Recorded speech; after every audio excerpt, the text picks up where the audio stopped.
आपण समस्त को नमस्कार एवं अभिनंदन स्वागत करुँ कामना करसंत दिन में कांग्रेस तैयारी करने जहाँ कि संभव होगा मोर संपूर्ण समय दे काम करी आप समस्त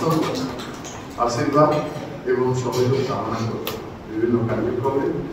एवं पार्टी को चलैबारे बिना आप सहयोग पार्टी चलवा संभवपर नुह आशा करी आपण मैंने समस्त योगदान कांग्रेस परिसंधि मुहूर्त अनेक संग्राम करने पड़ो पहले आसंता पंचायत निर्वाचन में आम विफल करवा कांग्रेस निश्चित भाव में आसंता दिन में सरकार आसीपर एवं कांग्रेस समान ओडिशा राज्य में बढ़ मुझा करी ना आप समस्त मिश्रे निश्चय आम कर क्या मन में किसी न रखी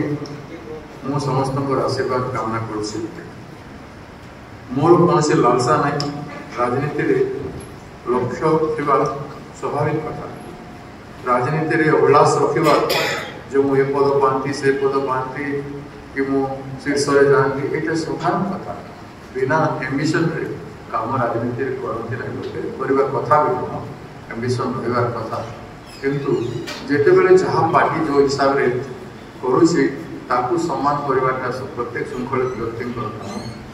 एवं मुझे श्रृंखलित व्यक्ति हिसाब से काम कर मोर लक्ष्य मुझे कैसे समस्ते पीसीसी प्रेसिडेंट हेले किसी पाख लोक मैंने आला करती आम सीएम सीएम मोर लक्ष्य कांग्रेस हेले तो सीएम किए कांग्रेस जो अवस्था अच्छी राज्य में सीएम किए हम बहुत दूर कथा तेणुक आम समस्ते मिसी कांग्रेस करवा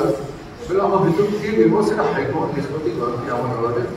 कौन व्यक्ति पीसीसी प्रेसिडेंट आज पर्यटन निष्पत्ति करना कौन सी राज्य अधिकांश जगह सीएम मैंने अच्छा प्रेसिडेंट लोग अधिकांश निर्वाचन पर भी प्रेसिडेंट अन्य के निर्वाचन मुख्यमंत्री अन्य के कांग्रेस को आम क्षमता को आने यहाँ जब आम समस्त प्रकृति हो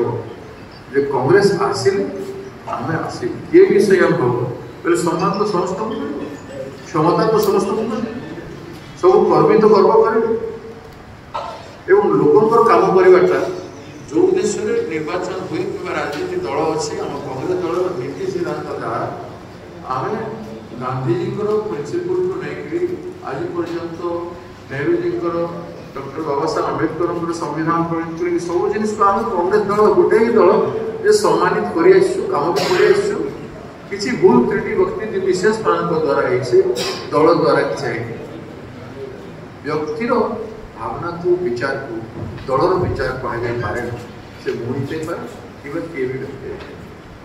तेणु दल को गोटे व्यक्ति भितर सीमित करवा उचित नुह गोटे समूह को गोटे विराट संगठन को छोट करवा उचित नुह तेणु मो मत समस्त को सम्मान दे काम करी आसमान आशीर्वाद भिक्षा करी मोर आज वक्तव्य शेष करी आपण आशीर्वाद कामना करी कार्य आरंभ करने को